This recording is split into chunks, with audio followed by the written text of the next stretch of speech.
गोविंदा और माधुरी दीक्षित ने बहुत ही कम व गिनी चुनी फिल्मों में ही साथ काम किया है और इस तरह इन दोनों की जोड़ी को ऑन स्क्रीन फैंस ने काफी पसंद भी किया है। लेकिन यहाँ हम आपको इस बात की भी जानकारी देना चाहेंगे कि एक समय ऐसा भी था जब गोविंदा ने माधुरी दीक्षित के करियर को ऊपर उठाने के लिए काफी कुछ किया, लेकिन बदले में माधुरी दीक्षित ने उन्हें धोखा ही दिया। जिस धोखे के चलते गोविंदा ने कसम खा ली थी कि वो माधुरी दीक्षित के साथ कभी भी काम नहीं करेंगे और इस समय ये किस्सा काफी जोरों शोरों से वायरल भी हो रहा है। यहाँ हम आपको ये भी बताना चाहेंगे कि माधुरी दीक्षित इंडस्ट्री में रहते हुए कई सारी बड़ी फिल्मों का हिस्सा बनी और ये इंडस्ट्री की उन चुनिंदा कलाकारों में से एक है जो अपने मेहनत और काबिलियत के दम पर इतना बड़ा मुकाम हासिल कर पाई है। लेकिन इस बात से भी आप गुरेज नहीं कर सकते हैं कि उनके करियर को ऊपर उठाने के लिए कहीं ना कहीं गोविंदा का भी बहुत बड़ा हाथ था, जिसके चलते उन्हें शुरुआती दौर में कई सारी बड़ी फिल्मों में काम करने का मौका मिला। अब जैसे कि हम सभी जानते हैं कि साल 1986 में आई फिल्म इल्जाम के जरिए गोविंदा ने अपना पहला कदम इंडस्ट्री में रखा और गोविंदा ने ठान के रखी हुई थी कि जब उन्हें पहला मौका इंडस्ट्री में काम करने का मिलेगा तो कभी भी आलस नहीं करेंगे और काम के प्रति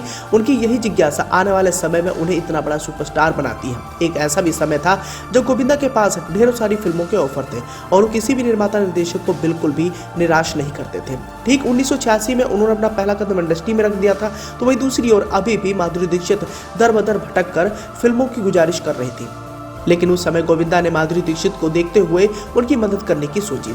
साल 1984 में अबोध और आवारा बाप समेत स्वाति जैसी फिल्में उन्होंने की, लेकिन ये फिल्में सुपर फ्लॉप हुई। ऐसे में गोविंदा ने उनकी मदद करते हुए कई सारे निर्माता निर्देशकों से गुजारिश की और उन्हें फिल्म मिलती है सदा सुहागन। सदा सुहागन के लिए माधुरी दीक्षित अपनी कमर कस चुकी थी और उन्होंने गोविंदा का धन्यवाद भी किया। बताया जाता है कि कुछ हफ्तों की शूटिंग करने के बाद जब किसी ने माधुरी दीक्षित को सुभाष घई से मिलवा दिया तो उन्होंने सदा सुहागन को छोड़ने का फैसला लिया, क्योंकि सुभाष घई उस समय अपनी फिल्मों के लिए काफी ज्यादा मशहूर थे और उनके साथ फिल्में करना हर किसी के लिए एक सपना हुआ करता था। ऐसे में सुभाष घई की उन्हें फिल्म मिलती है उत्तर दक्षिण और इस फिल्म को करने के लिए उन्होंने गोविंदा की सिफारिश की हुई फिल्म सदा सुहागन को छोड़ दी। अब ये बात गोविंदा के दिल पे लग गई, क्योंकि गोविंदा माधुरी दीक्षित के करियर को ऊपर उठाना चाहते थे, लेकिन गोविंदा की उन्होंने बात को नकारते हुए तो सुभाष घई की फिल्म उत्तर दक्षिण का हिस्सा बनना चाहती थी और गोविंदा को इस बात से बहुत ज्यादा गुस्सा भी आया। बताया तो ये भी जाता है कि आने वाले समय में गोविंदा ने कसम खा ली थी कि वो कभी भी माधुरी दीक्षित के साथ काम नहीं करेंगे और आने वाले समय में जब गोविंदा एक बड़े सुपरस्टार बन गए तो वही दूसरी ओर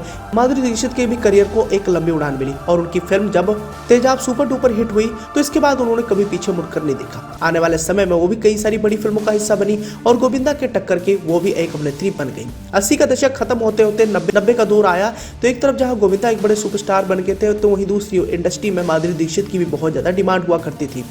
लेकिन गोविंदा अभी भी अपने गुस्से पर कायम थे। इंडस्ट्री के इन दोनों चमकते हुए कलाकारों को एक साथ देखने की ख्वाहिश लेकर कई सारे फैंस भी गुजारिश कर रहे थे, तो वहीं दूसरी ओर तमाम निर्माता निर्देशक भी इस बात की चाहत को लेकर इन दोनों को एक साथ किसी फिल्म का हिस्सा बनाना चाहते थे। लेकिन गोविंदा हमेशा से ही माधुरी दीक्षित से दूरियां बनाए हुए थे। बताया तो ये भी जाता है कि उस दौरान राजेश खन्ना इन दोनों के शांति दूत बनने का काम भी किया था और बताया जाता है कि राजेश खन्ना के कहने पर ही गोविंदा ने माधुरी दीक्षित को माफ किया था। गोविंदा और माधुरी दीक्षित की जोड़ी पाप का अंत, महासंग्राम, इज्जतदार और बड़े मियां छोटे मियां जैसी फिल्मों में देखने का मौका मिला, लेकिन बहुत ही कम लोगों को पता होगा कि उन दिनों इन दोनों की लड़ाई इतनी ज्यादा बढ़ गई थी कि एक दूसरे की शक्ल भी देखना पसंद नहीं करते थे। हालांकि राजेश खन्ना की गुजारिश करने के बाद जब साल 1989 में आई फिल्म पाप का अंत के लिए गोविंदा को माधुरी दीक्षित के साथ काम करने के लिए कहा गया तो वो मना करने लगे थे। उन्होंने डायरेक्टर से साफ कह दिया था कि वो फिल्म में या तो मुझे ले ले या फिर माधुरी को। ऐसे में राजेश खन्ना ने गोविंदा को समझाने का काम किया था। गोविंदा राजेश खन्ना को काफी मानते थे और यही वजह थी कि उनकी किसी भी बात को इनकार नहीं कर सकते थे।